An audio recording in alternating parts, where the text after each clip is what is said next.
Donc on va reprendre hein, l'étude justement de l'anal où on avait repris les notions de...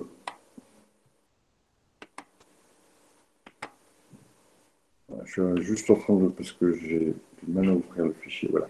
On avait repris toutes les notions de besoin en fonds de roulement et de trésorerie nette, d'accord.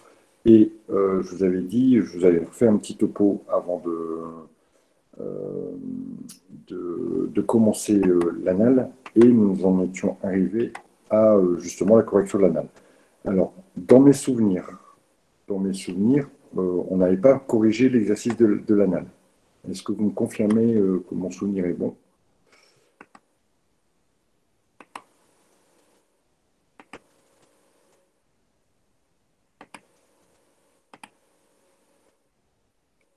Voilà, donc je vous projette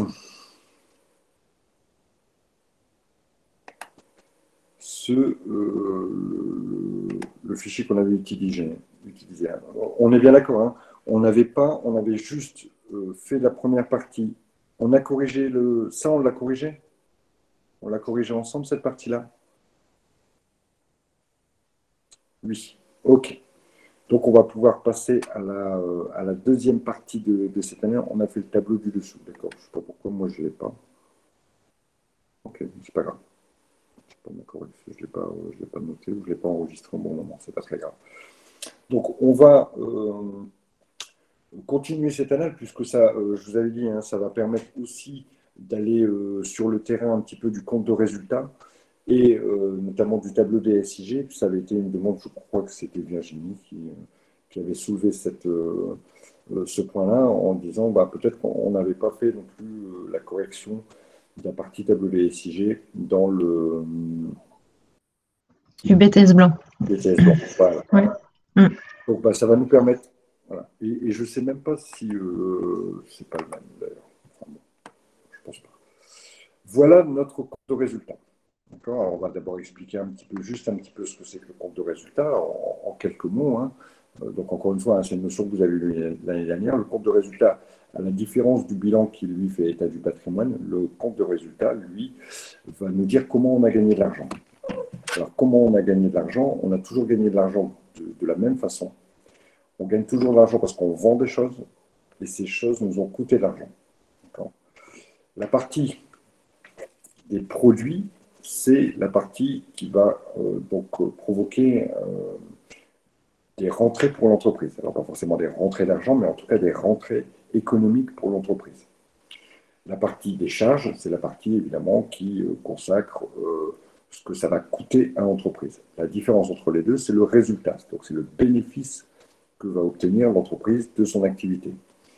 Le résultat, on le voit ici, c'est un bénéfice quand les produits sont supérieurs aux charges, et c'est une perte éventuellement quand les charges sont supérieures aux produits. Ça, c'est une première chose. Ici, pour vous, comme je vous l'ai dit, ce qui est intéressant, c'est de savoir lire les chiffres. Absolument de se dire, voilà, où je vais trouver les informations. Et dans cet exercice, on vous disait, voilà, il faut comparer le chiffre d'affaires. C'est ce qu'on va faire ici. Il faut comparer le chiffre d'affaires entre l'année 2017 et l'année 2016. Donc, le chiffre d'affaires, c'est obligatoirement une rentrée. Donc, on va le trouver dans la partie des produits. Il suffit d'aller lire, et ici, on voit montant net du chiffre d'affaires. Alors, il se peut qu'on ne le voit pas directement. En tout cas, dans la présentation, le chiffre d'affaires sera toujours composé des produits d'exploitation liés à la vente, qu'elle soit de marchandises ou qu'elle soit de production. Ensuite, tout ce qui se trouve en dessous, ça n'est pas du chiffre d'affaires, ça sera des rentrées, mais qui ont une autre nature. Ici, le chiffre d'affaires, il est de 467 000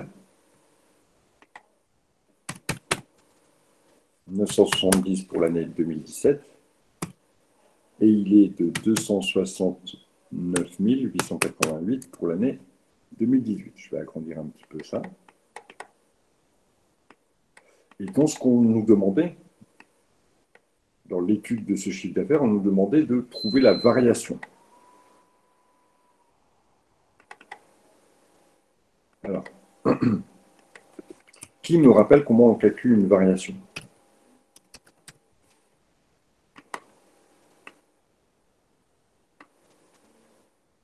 Moi, je peux le faire si vous voulez. Alors, je Du vous coup, écoute.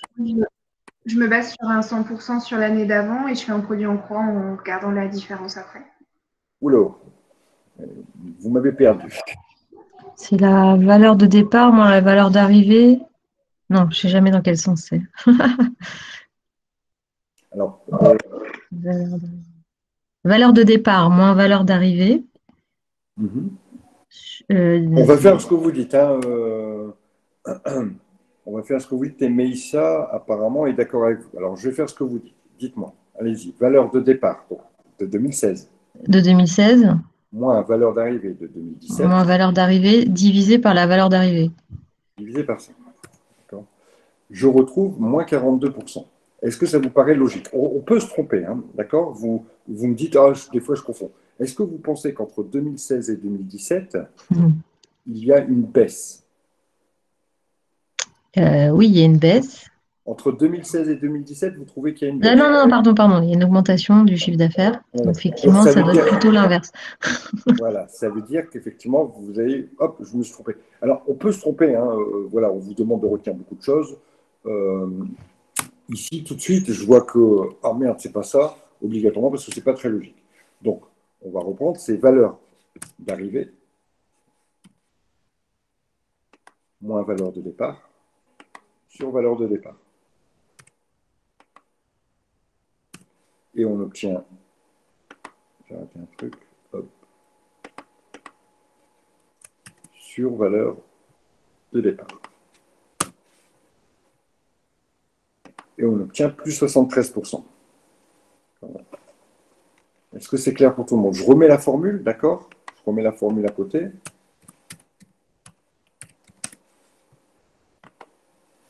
Donc j'ai fait 467 970 moins 269 888 divisé par 269 888.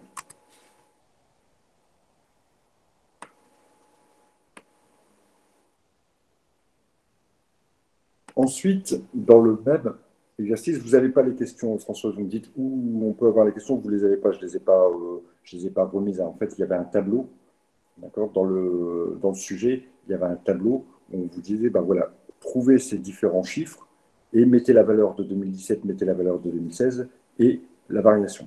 On vous demandait de calculer le montant de la masse salariale, de retrouver la masse salariale. D'abord, qu'est-ce que c'est qu'une... Alors,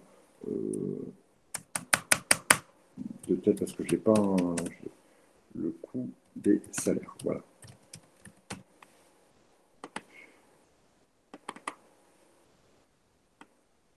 Je vous mets le tableau, je vous laisse regarder, d'accord, et vous allez me trouver l'information.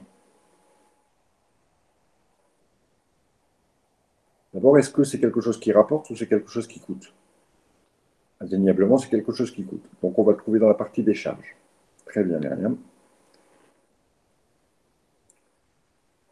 Alors, vous passez en revue les charges et celle qui vous fait tilt, qui vous dit, voilà, c'est plutôt ça qui se rapporterait au salaire, etc., c'est effectivement, comme vous le dites, Myriam, les charges de personnel. D'ailleurs, je crois que dans l'intitulé, il marquait indirectement charges de personnel, parce que je ne l'ai pas repris, mais je l'ai en tête. Il marquait trouver les charges de personnel. Bon, ben voilà, on va reprendre les charges de personnel. Hein. 225 000.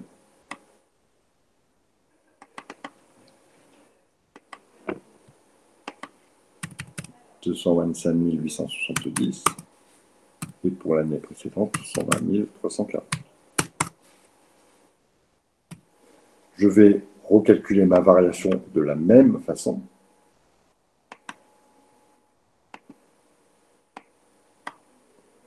là, j'obtiens une variation, une augmentation du montant des charges de personnel de 88%.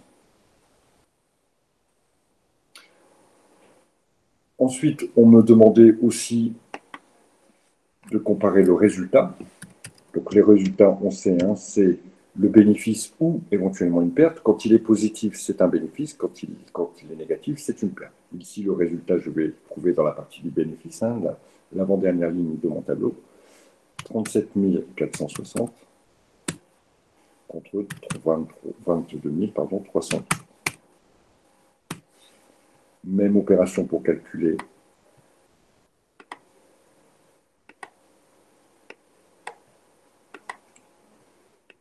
Et j'ai une augmentation du résultat de 68%. Ensuite, il y avait une question qui était relative au montant de ce que me doivent mes clients, au montant des créances clients. Est-ce que vous pouvez me dire quel est le montant des créances clients?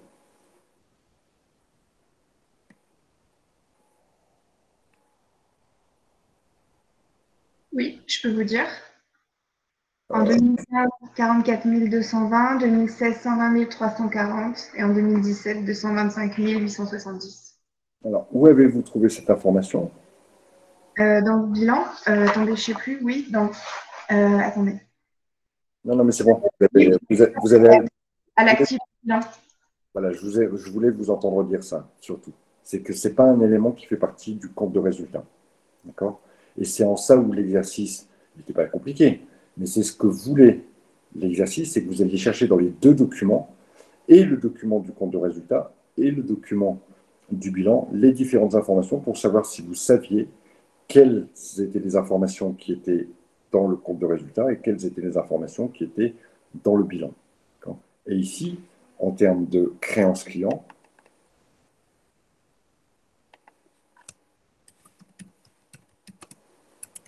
c'est une information qui se trouve dans le compte de résultat, comme les disponibilités d'ailleurs, et qui se trouve aussi dans le bilan. Donc, ce n'est pas dans ce document qu'on va pouvoir les trouver, ça va être dans le bilan qu'on va regarder et que l'on avait précédemment. D'ailleurs, je me demande comment vous avez fait, Françoise, pour le trouver, parce qu'elles n'y sont pas. En fait, pardon, je vous ai dit n'importe quoi. J'étais pas du tout, j'y étais pas du tout. Je vous ai donné les charges de personnel, je vous ai pas donné les créances clients. D'accord, ok. Comment? Mais en fait, je pense qu'il n'y avait pas la question, parce qu'elles n'y sont pas. Donc, mais on aurait pu vous donner un bilan avec les deux données, d'accord? Je vais rechercher exactement, si vous me demandez juste 30 secondes, je vais retrouver exactement ce qui était demandé dans le sujet. Je vais le retrouver dans mon ordinateur assez rapidement.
Qu'est-ce qu'il demandait?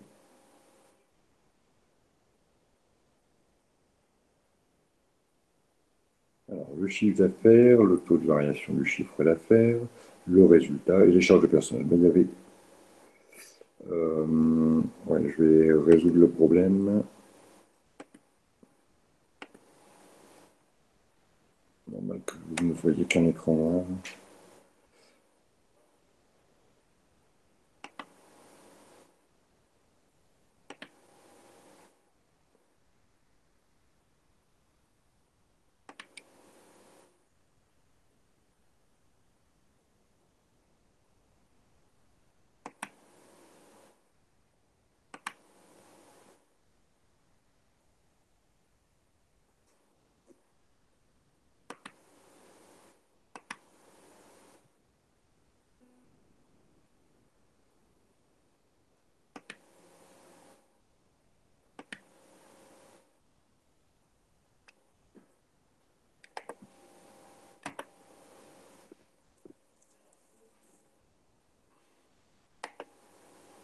Voilà, a priori, vous devriez bientôt voir.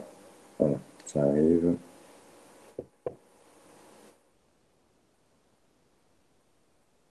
Donc voilà, c'était le tableau qui était proposé, où on avait le chiffre d'affaires, le taux de variation de chiffre d'affaires, qu'on demandait d'année en année, hein, d'accord, le résultat avec le taux de variation et les charges de personnel avec le taux de variation.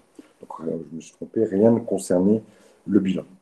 Ensuite, pour arriver à ce qui nous intéresse le plus, était proposé, donc voilà, le tableau qui me permet de faire les soldes intermédiaires de gestion. D'accord. On va reprendre ce tableau et on va l'expliquer, on va voir comment on le construit.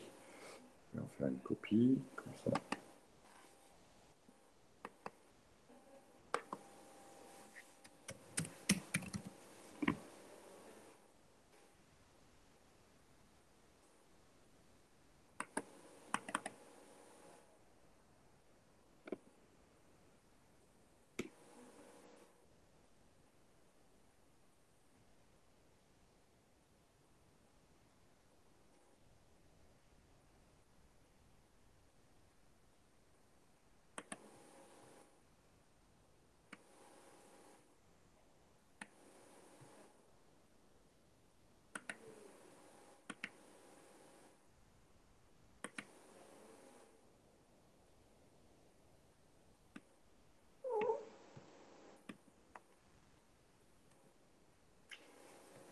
Voilà. Et nous allons pouvoir discuter donc des soldes intermédiaires de gestion et voir comment ils se calculent.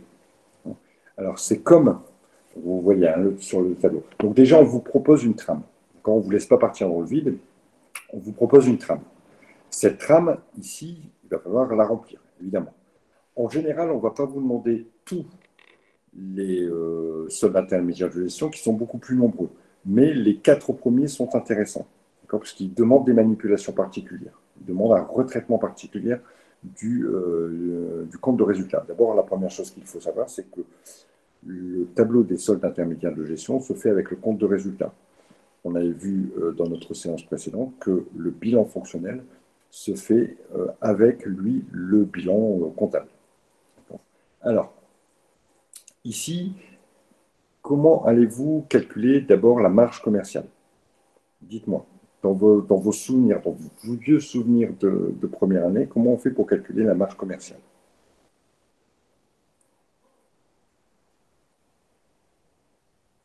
Alors, Myriam me dit, c'est les marchandises plus les coûts d'achat des marchandises. Coût d'achat des marchandises vendues.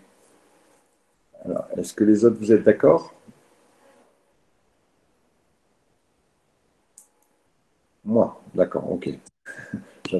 J'attendais que vous réagissiez, mais vous aviez réagi toute seule, Myriam. Effectivement, c'est moi. Hein, d'accord. Alors, ça ne pose pas trop de soucis ici. Ça ne pose pas trop de soucis puisqu'on va aller lire quel est le montant des marchandises vendues. On va reporter le montant des marchandises vendues. Et on va aller lire quel est le coût d'achat des marchandises et on va reporter. Simplement, le problème, c'est qu'on vous parle bien ici de coût d'achat des marchandises vendues. Qu'est-ce que le coût d'achat des marchandises vendues? C'est ça qui va poser problème. Enfin, qui risque de vous poser une difficulté. Je vais arrêter le partage de ça. Je vais revenir sur mon sujet.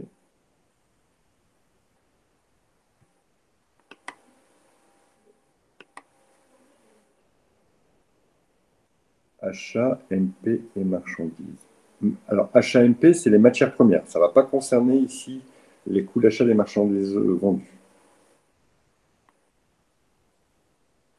Vous y êtes presque, Mélissa. C'est pas moins. Si c'est pas moins, c'est plus. Hein. Ok.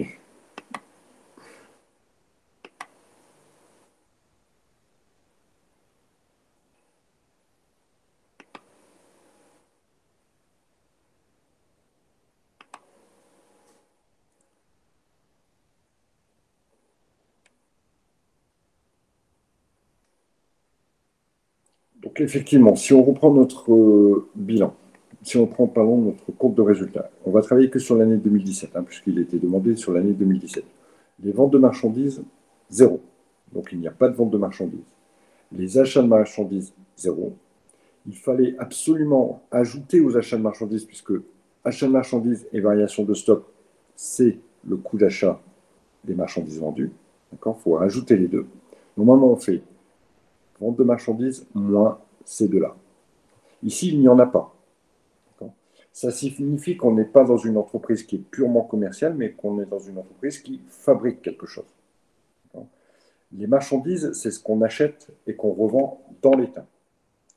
J'achète des ordinateurs, je revends des ordinateurs sans avoir modifié leur consistance.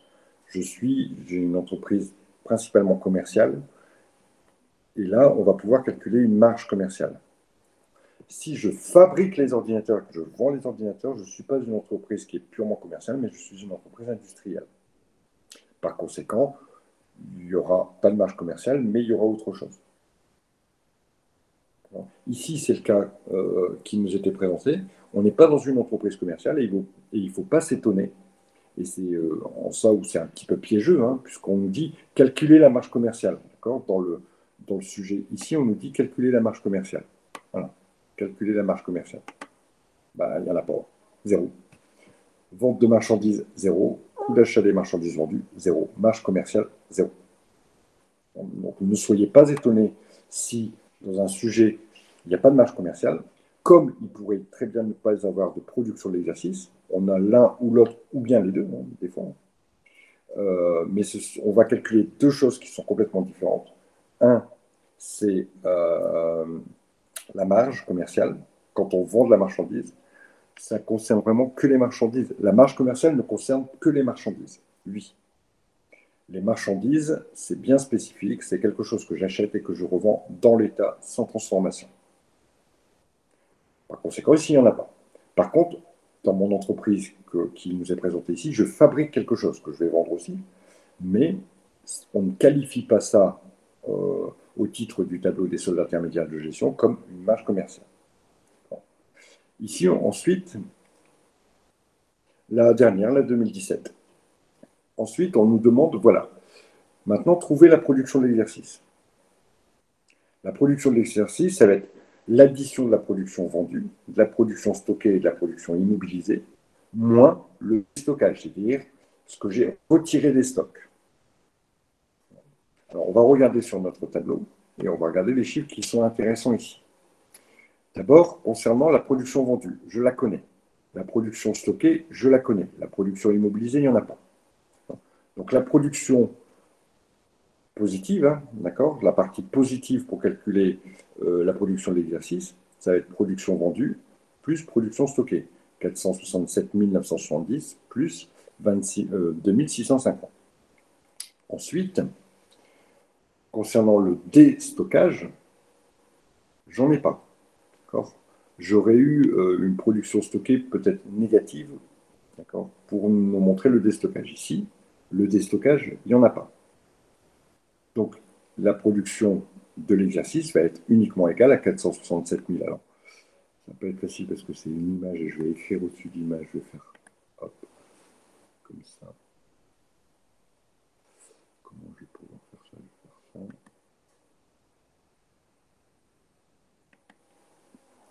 Donc, la production vendue, on avait dit 467 000. Je vais vous expliquer ce que c'est que le déstockage. 970, 467 970. Ça, c'est la production vendue. Et ensuite, la production stockée de 1650. Alors, la production que vous faites, soit vous la vendez, c'est bon, ou soit vous n'avez pas eu le temps de la vendre et donc elle va d'abord dans des stocks. Et ensuite, elle sera vendue. Donc, c'est ça la production stockée.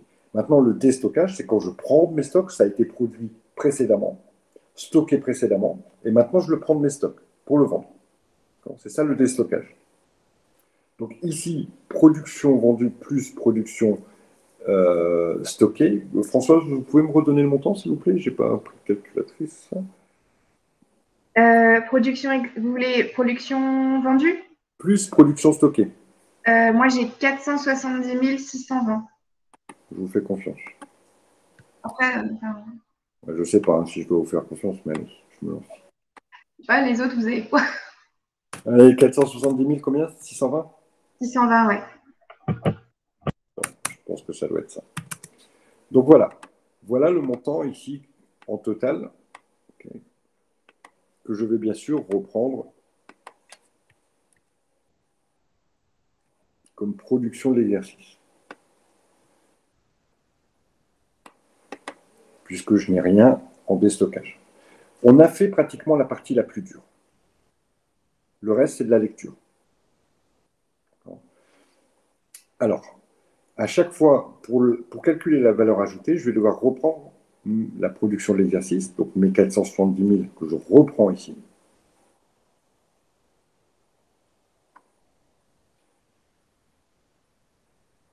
Plus la marge commerciale. Il n'y en a pas.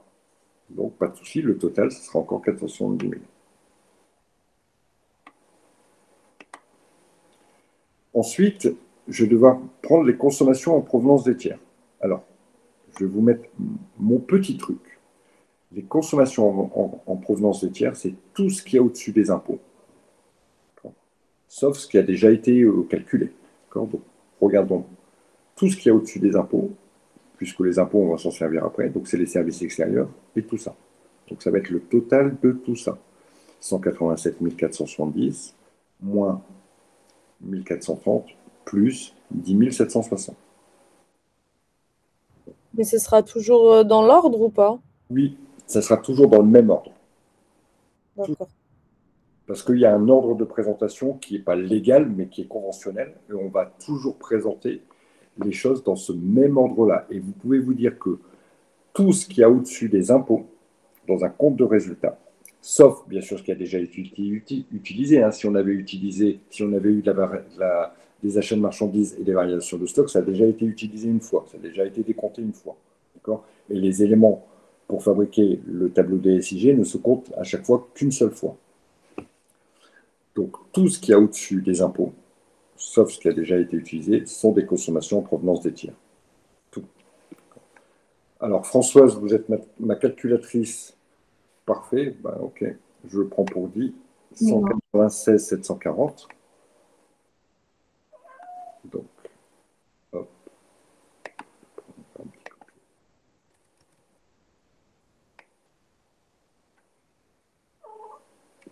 196 740. On va quand même se mettre un petit truc ici.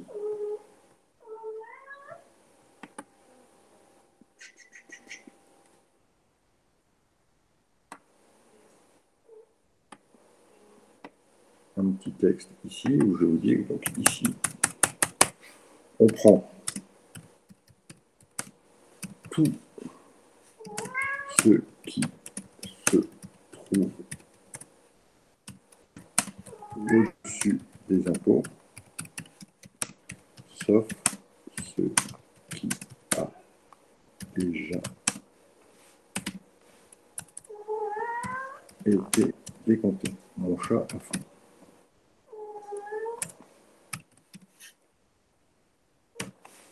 Il y a un gros message. Oui, il y a un gros message, il a faim.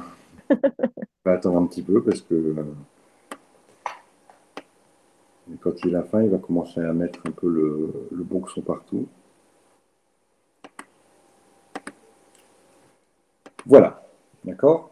Donc ici, dans la provenance, dans des consommations en provenance des tiers, on va prendre tout ce qui est au-dessus des impôts, sauf ce qui a déjà été utilisé, évidemment. La valeur ajoutée, c'est la différence entre nos 470 620 moins 196 740. Je vous écoute, chère Françoise.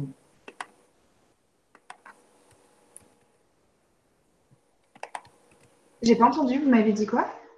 Est-ce que vous pourriez calculer la valeur ajoutée? Ouais, 273 880. 880. Et comme à chaque fois, je vais reprendre ma valeur ajoutée ici, que je vais venir reporter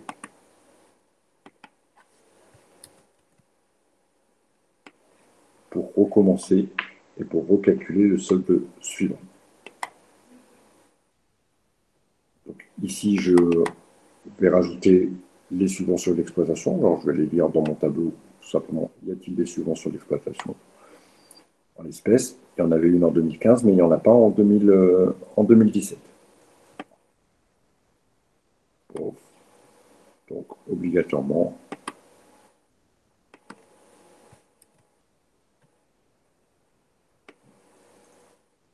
j'aurai le même résultat. Ensuite, je vais indiquer 273 980, ouais, c'est peut-être moi qui ai mal écrit, parce que je crois que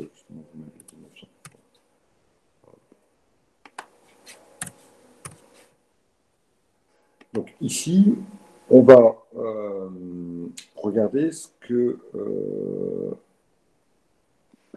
comment on calcule, on l'appelle l'EBE, hein, ou l'excédent brut d'exploitation. Quand il est positif, on l'appelle EBE, et quand il est négatif, vous voyez d'ailleurs, on vous l'indique ici, on l'appelle IBE, insuffisance brute d'exploitation. On va déduire de nos 273 980 les impôts et les charges de personnel. Donc, on va les regarder, lire dans notre compte de résultat quel est le montant des impôts et quel est le montant des charges de personnel. Alors, concernant les impôts, on en a pour 1980.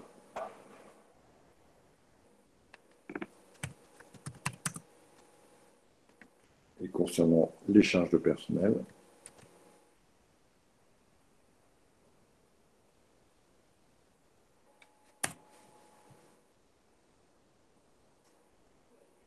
on en a pour 225 870.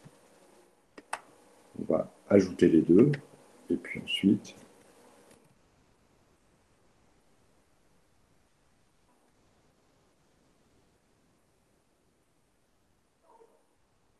ça doit faire 228 000, vous avez peut-être calculé, 228 850. Donc, par déduction des 273 000 moins les 228 000, je vais donc obtenir ici mon EBE, qui a priori va être un excédent.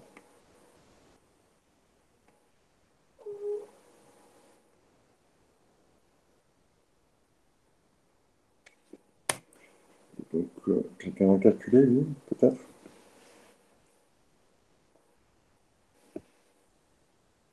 Ouais, moi j'ai 45 030. 0,30, c'est ça, comme ça? Oui, oui. Ok. Voilà. Donc, vous voyez, quelle est la difficulté? Quelles sont les difficultés, quels sont les pièges? D'abord, savoir calculer le coût d'achat des marchandises vendues. On va se mettre un petit mémo là-dessus. Ça, c'est le piège. Parce que, généralement, et je l'ai vu parce que c'est un chapitre que, justement, je viens de... Enfin, que je n'ai pas terminé, mais j'ai fait des corrections de ce chapitre-là sur les premières années. Et bien souvent, le coût d'achat des marchandises, bah, ils prennent les achats de marchandises, ils oublient toujours la variation de stock. Ça, c'est le premier écueil qui se passe. Deuxième écueil qui peut se passer, c'est quand on a quand on n'a pas de marge commerciale. On panique un peu, on dit zut, comment que ça se fait, il n'y a pas de marge commerciale. C'est pas grave. C'est pas une entreprise qui fait de la vente de marchandises, elle la fabrique sa marchandise. Donc c'est rechercher à tout prix cette marge commerciale alors qu'il n'y en a pas. Alors, on va se mettre le petit repère qui va bien ici pour nous dire que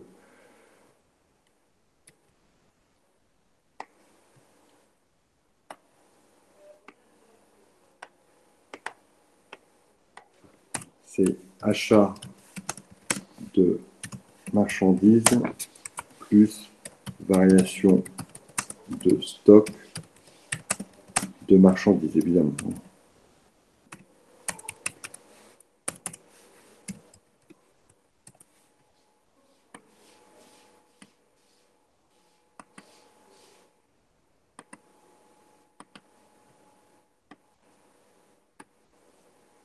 Ça, c'est la petite chose qui peut éventuellement vous troubler. Et puis, cette partie-là, ici, où on peut éventuellement ne pas comprendre ce que ça veut dire, les consommations en provenance des tiers, parce qu'effectivement, ce n'est pas identifié comme tel dans le tableau du compte de résultat.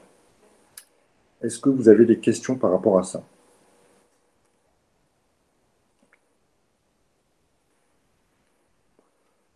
Non. C'est merveilleux. C'est super. Je vais vous en donner un à faire tout seul. Je vais juste demander 30 secondes pour que je prenne l'énoncé.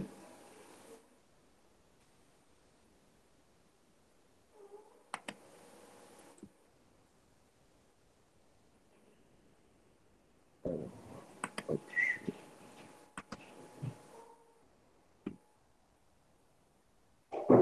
Parce qu'il va falloir vraiment que je change d'ordinateur parce que mon portable, c'est un carnage.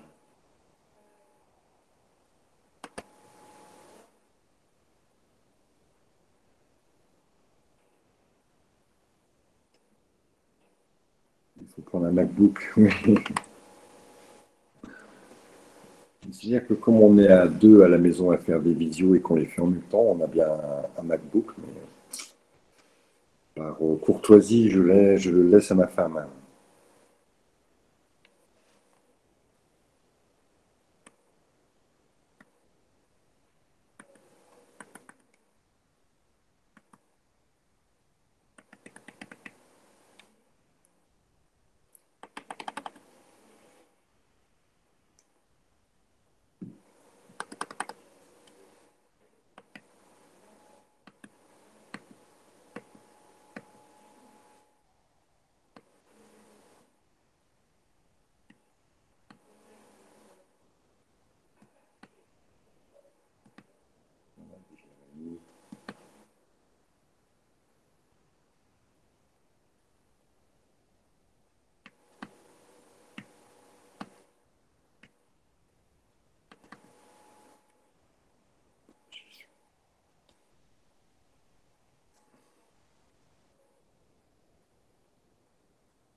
dit toujours oui.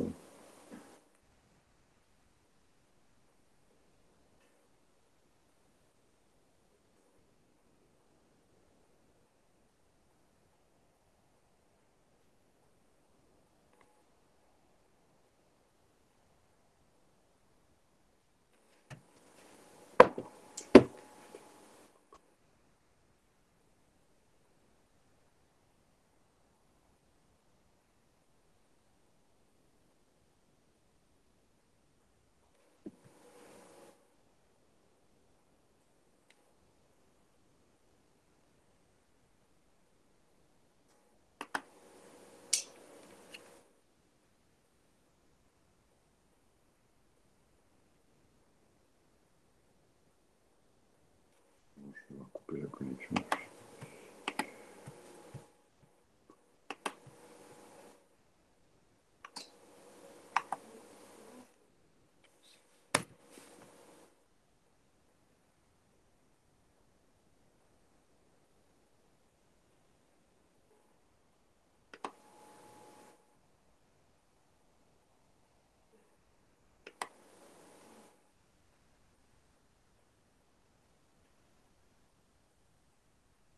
Monsieur, Oui.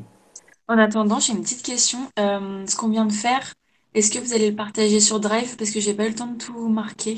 Oui, je vous mettrai dans la séance d'aujourd'hui. Ok, super, merci. Si vous avez d'autres questions, allez-y, hein, parce que je suis bloqué et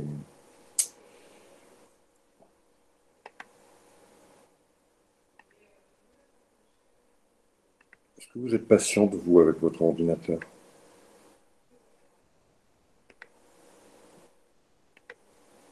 Que quand c'est un Apple. Plus quand c'est un Apple, parce que moi j'ai juste une envie là, c'est de le jeter par la fenêtre.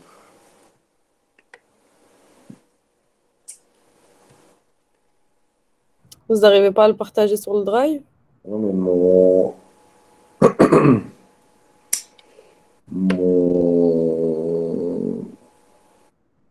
La application. connexion?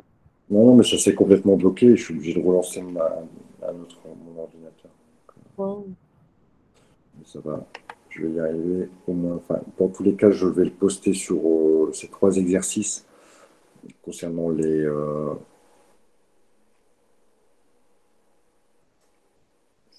J'aimerais bien qu'on en fasse au moins un.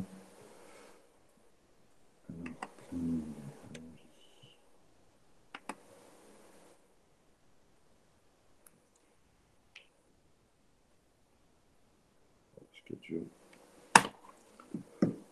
Je ne peux plus utiliser cet ordinateur pour poster.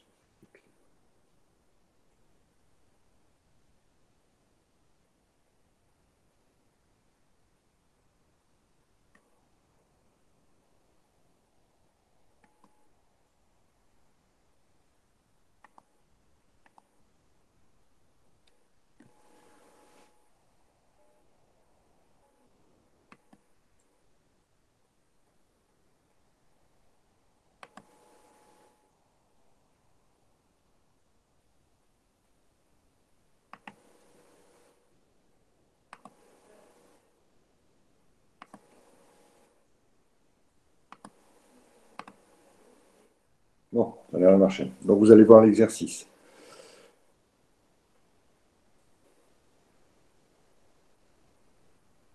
Est-ce que vous arrivez suffisamment à voir les montants pour pouvoir calculer? Oui, c'est bon pour tout le monde. Allez, on essaye de se le faire. On a 5 minutes là pour se le faire sur l'année N. D'abord, la première chose, il va falloir calculer la marge commerciale. Si quelqu'un a une idée, il s'y va, il se lance. Hein, d'accord?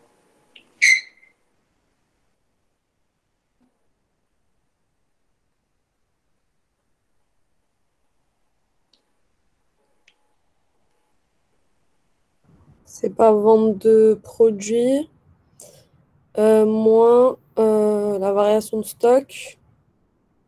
Donc, du coup, ça ferait 160. Ah non, ah oui, c'est N, donc du coup, ça ferait 170. Alors, quelqu'un veut répondre à Myriam? Myriam, est-ce qu'il est marqué vente de marchandises? Ah, non, j'avais dit variation de stock, mais comme je vois qu'il n'y a que achat de matières premières, du coup, ça va être que 180. Est-ce que c'est marqué vente de marchandises? Ah non, de produits. Donc, il n'y a pas de variation de stock. Ah oui, ça va être Il n'y a pas, zéro. il n'y a pas de marge commerciale. On se retrouve un peu dans la même situation que l'on avait vu tout à l'heure. C'est-à-dire qu'ici, ce sont des produits. Donc, des produits, c'est des choses que j'ai fabriquées. Donc, voilà. Donc, mais c'est bien de se tromper maintenant, hein. Donc, il n'y a rien. Il y a zéro. Je vais le marquer, hein, zéro.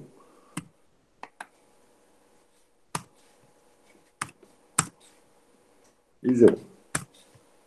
Maintenant, allons-y. Quelle est la production vendue?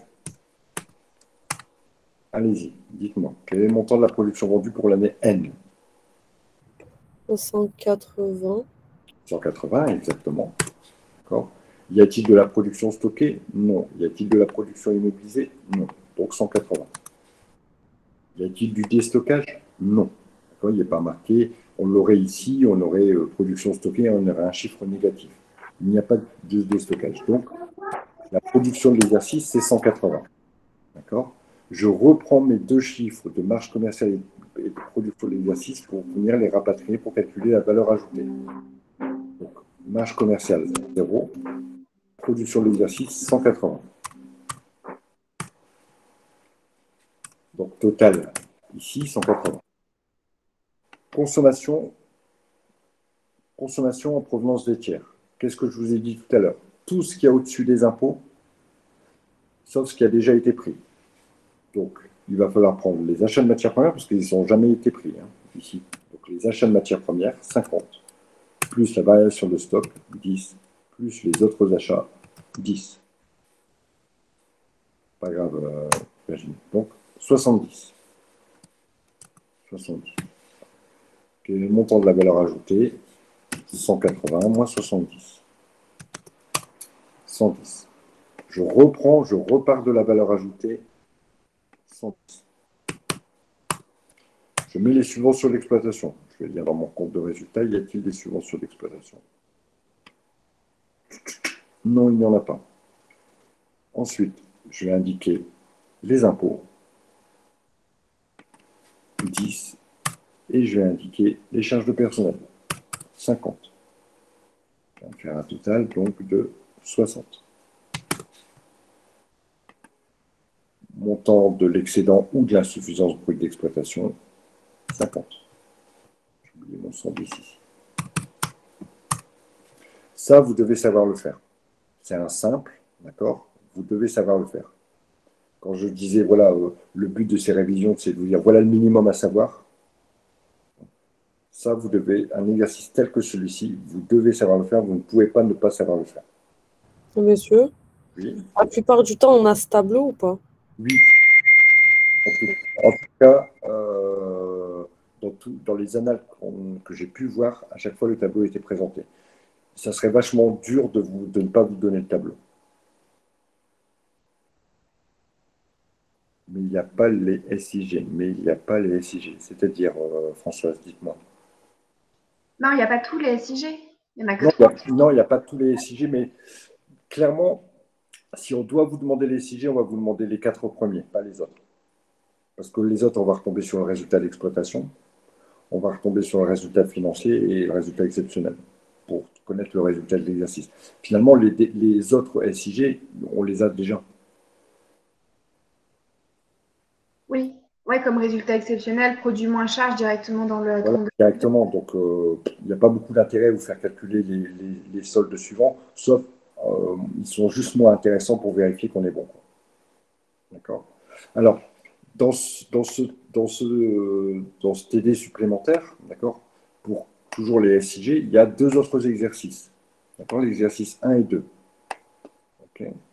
Je vais vous mettre donc ce tableau-là dans votre NetCampus à la séance d'aujourd'hui.